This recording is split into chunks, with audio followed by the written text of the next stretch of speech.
contractor. Yung talagang may-ari, sila mismo yung may kontrata, sila yung mismong kumikita, sila yung contractor, sila pa yung congressman, sila yung habulin mo, Trillanes. Ayaw mong habulin dahil financier mo nga. Tama yung sinabi ni Senator Bato noon na may mga financier ka. Yung pag-imbestiga mo noon kay dating Pangulong Duterte, maaaring galing pa yun sa flood control. Huwag kang magmalinis dito. My conscience is clear, unlike him. Panlabas o panloob, pati konsensya niya madumi. Ang layunin niya ay proteksyonan lang po ang kanyang mga financer at mga nasa likod ng black propaganda na ito. Ang dapat kasuhan ay ang mga financiers kasi sila po yung totoong mga nagnakaw. Hindi po ako magnanakaw, hindi po ako contractor. Senador po ako na nagsiservisyo lang po sa ating mga kababayang Pilipino. Siya yung tamad at alam ng Pilipino sino yung corrupt. Siya yun.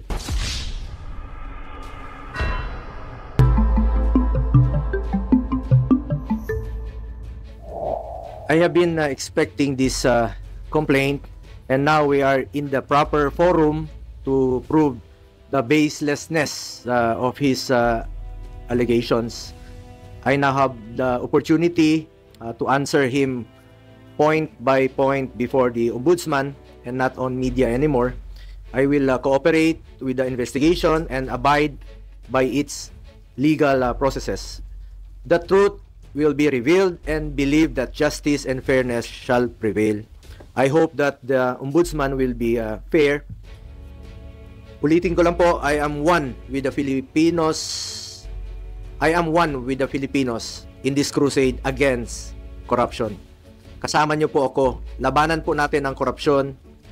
Ikulong po ang mga kurakot at mga magnanakaw.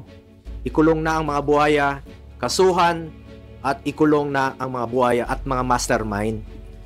Huwag pong ilihis yung issue dito. Tumbukin po yung dapat tumbukin. Napapansin ko parang naiba na po ang narrative. Parang meron ng script, no? Na sinusunod o playbook.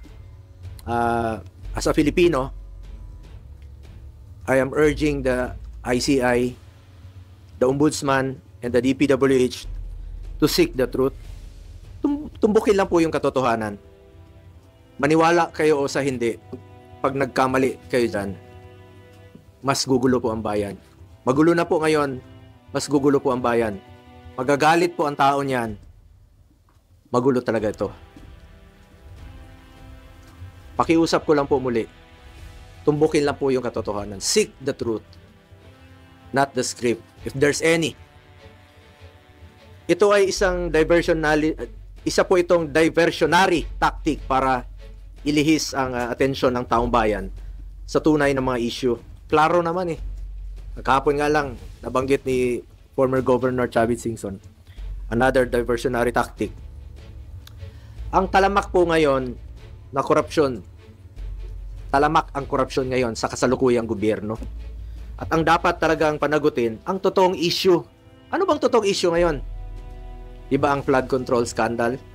Mga ghost projects, mga anomalous projects, mga substandard projects. Yun naman po ang issue ngayon eh. Huwag tayong lumihis sa katotohanan. Napapansin ko talagang merong gumugulo eh. Merong nasa likod nito na ginugulo lang po yung katotohanan. But I am one with the Filipinos in this crusade and fight against corruption. Kasama niyo po ako rito. Labanan po natin ito. Kulong po natin ang mga kurakot at mga magnanakaw. Sa kanina naman po, sa final sa amin, ni dating Pangulong Duterte at sa kapamilya ko, to Trillanes, you are barking at the wrong tree. Kung seryoso ka talaga, bakit di mo kasuhan yung mga totoong mga corrupt talaga? Bakit di mo kasuhan yung mga financials mo? Yung mga contractor. Alam mo yun. Kita mo na, nakailang buwan na tayo dito sa pagdidinig sa Senado. Ilang hearings na po. Lumalabas naman yung totoo. Sino yung mga contractor. Yung talagang may-ari. Sila mismo yung may kontrata. Sila yung mismong kumikita. Sila yung contractor. Sila pa yung congressman. Sila yung habulin mo, Trillanes. Ayaw mong habulin dahil financer mo nga. Tama yung sinabi ni Senator Bato noon na may mga financier ka. Baka nga yung ginamit mong pondong yon nanggaling pa sa flood control. Yung pag-imbestiga mo noon kay dating Pangulong Duterte, maaaring galing pa yun sa flood control. Huwag kang magmalinis dito. Huwag mong ilihis ang totoong issue. Dito lang tayo sa katotohanan. Seek the truth, not the script, not the playbook. Nasaan na yung mga dapat kasuhan sa issue ng flood control? Nasaan na? Bakit walang mga pinangalanan na malalaking tao? Yung mga buhaya, ba't pilit yung pinagtatakpan? Yung totoong issue rito, flood control at ghost projects. Nasa na po? Kaya nakikiusap po ako sa ICI, sa Ombudsman, sa DPWH. Kasuhan nyo yung mga malalaking tao. Yung sangkot sa flood control. Yung sangkot dito sa mga ghost projects. Inaantay po ng tao. Pag inilihis nyo po ang katotohanan, magulo po ito. Magulo po ito. At isa po itong lumang tugtugin mula sa lumang script. Recycled na po yung mga issue. Pilit binubuhay para lang mapinturahan po ako ng maitim para siya po ang magmukhang maputi. My conscience is clear. Unlike him, panlabas o panloob, pati konsensya niya madumi. Ang layunin niya ay proteksyonan lang po ang kanyang mga financer at mga nasa likod ng black propaganda na ito. Ang dapat kasuhan ay ang mga financiers kasi sila po yung totoong mga nagnakaw. Hindi po ako magnanakaw. Hindi po ako kontraktor. Senador po ako na nagsiservisyo lang po sa ating mga kababayang Pilipino. May delikadesa po ako. Yung prinsipyo ko po sa buhay, yan lang po ang pwede kong pangalagaan sa ngayon. Pangalan ko po at hindi ko sasayangin yan. Kesa sayangin natin dito sa walang kwentang paninira, tatrabaho na lang po ako. Serbisyo, pagmamalasakit at sipag po ang pwede kong ialay sa ating mga kababayang Pilipino. Tingnan nyo lang po kung hindi ba recycled ito. Rehash. 2018, September of 2018. Bago yung halalan, no? Bago pa ako nag-file. Unang tumakbo bilang senador. Nag-ingay na siya noon, siniraan na niya ako. Siya pa ang senador noon, no? Ako hindi pa, kandidato pa lang. Same issue. Nung 2021, akala naman niya natatakbo ako. Same issue. July of 2021. Last year, nung ako po'y patakbo muli for re-election, July 6 of 2024. Same issue. Same. Yung suot niya, ngayon, ay araw na ito. Ito, July of 2024, last year po ito. Yung suot niyang polo, pareho pa rin ng kulay ng suot niya ngayon. Rehash pa rin, pati polo niya, rehash pa rin. Ginamit muli. Yun pa rin ang ginamit niyang paninira sa akin. Para siya ang pumuti. Nagpolo na nga siya ng puti para mapumuti, kunwari. Pero yung kanyang hangarin ay napaka dumi. Alam nyo, nung ako po ay nag-obserba ng delikadesa sa buhay ko, baka pamilya niya po hindi. Nabalitaan tayo noon, mismo yung tatay niya naging dealer po sa GHQ ng Armed Forces. At nabalitaan nga natin no, na kakasino rin. May mga ghost rin na yun ang nabalitaan ko noon. So, sana naman tingnan mo ng mabuti kung sino yung walang delikadesa sa atin. Bakit na nililihis ni Trillanes sa mga 2017 projects? Umabot na siya ng 2007. Sino ba mag-aakalang maging presidente si Pangulong Duterte? 2007, gawin mong issue. Kung negosyante yung pamilya ko noon, mapigilan ko ba silang magnegosyo? Wala pa ako sa mundong ito. 70s pa lang may negosyo na po pamilya ko. Lahat tayo may kamag-anak na negosyante. 1993, may negosyo sila. Wala pa po ako kay Mayor Rodrigo Duterte noon, may negosyo na sila.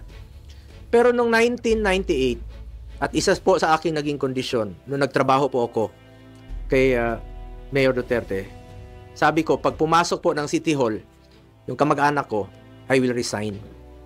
Ayaw ko po magnegosyo sila sa City Hall dahil I observe delikadesa at ayaw ko po ng conflict of interest. Nung naging presidente siya, 2016, dala-dala ko po ito. Hindi po sila nakakapasok ng Malacanang. Hindi po ako pumapayag. Nakialam ba ako sa negosyo nila? Hindi. Nakinabang ba ako? Hindi. At binigyan ko ba sila ng pabor for government contracts? Hindi po. Because I observed delikadesa at hindi po sila nakakalapit sa akin, hindi ko naman po mapili ang kamag-anak ko. Lahat dinadamay na nga ngayon. Baka sa susunod, lolo ko na idamay nila. Hindi ko po mapili ang kamag-anak ko. Hindi to titigil si Trillanes. Sabi ko nga, taon-taon niyang gagawin yan. Hindi yan titigil hanggat palitan ko siguro ang aking kamag-anak o kunin ng Panginoon ang aking mga kamag-anak. Hindi na titigil yan. At paulit-ulit na magiging issue niyan. Pero importante rito, magkakaroon po ako ng pagkakataon na sagutin po ito. Dahil ako mismo, hindi po ako papayag na magninegosyo po ang aking pamilya sa gobyerno. At hindi po ako magbibigay ng pabor sa kanila. Hindi lang natin mapigilan kung sino sa ating mga kamag-anak ang magninegosyo. As long as wala akong ginawa na bigyan sila ng pabor, hindi po ako nakinabang at hindi ko po ginamit ang aking posisyon para mabigyan po ng pabor ang aking pamilya.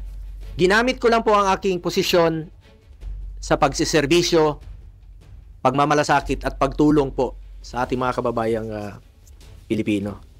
Malinis po ang aking konsensya mula noon hanggang ngayon. May delikadesa po ako. Yan po ang pwede kong pangalagaan at ipagmalaki sa inyo ang aking pangalan po. Isang probinsyano lamang po ako. Hindi ko po sasayangin yung tiwalang binigay nyo sa akin. Hindi po ako corrupt. At ako po'y taus-pusong nagsiservisyo lamang sa ating mga kababayang Pilipino. Kaya pakiusap ko lang po, ang issue po dito ay ang corruption sa gobyerno. Ang issue po dito ang flood control. Ang issue po dito, anomalous projects. Ang issue po dito, ghost projects. Nasaan na po yung dapat panagutin?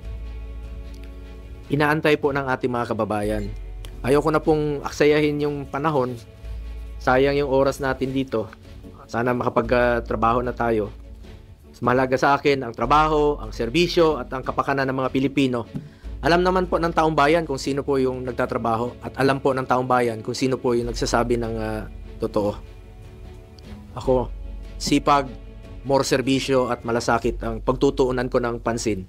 Simula noon hanggang ngayon, yan naman po ang aking ginagawa. At alam po ng Pilipino kung sino yung nagsiservisyo at nagtatrabaho.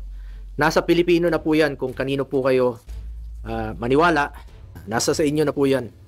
Mga kababayan ko, patuloy nating labanan ng korupsyon sa gobyerno. Please lang, labanan natin ang korupsyon sa gobyerno, labanan natin itong mga kalokohan, ikulong po ang mga corrupt, ikulong po ang mga magnanakaw. Huwag na pong ilihis ang issue. Kawawa yung Pilipino pag nililihis po ang issue. Umiikot-ikot na po tayo. At nakita niyo naman siguro yung complaint ni Trillanes, mga binigay naman niya sa mga reporters. Paulit-ulit na po, rehash talaga, paulit-ulit. Paninira talaga. Talagang paninira at inililihis yung totoong issue. Yun talagang totoo dito ngayon. Nililihis niya.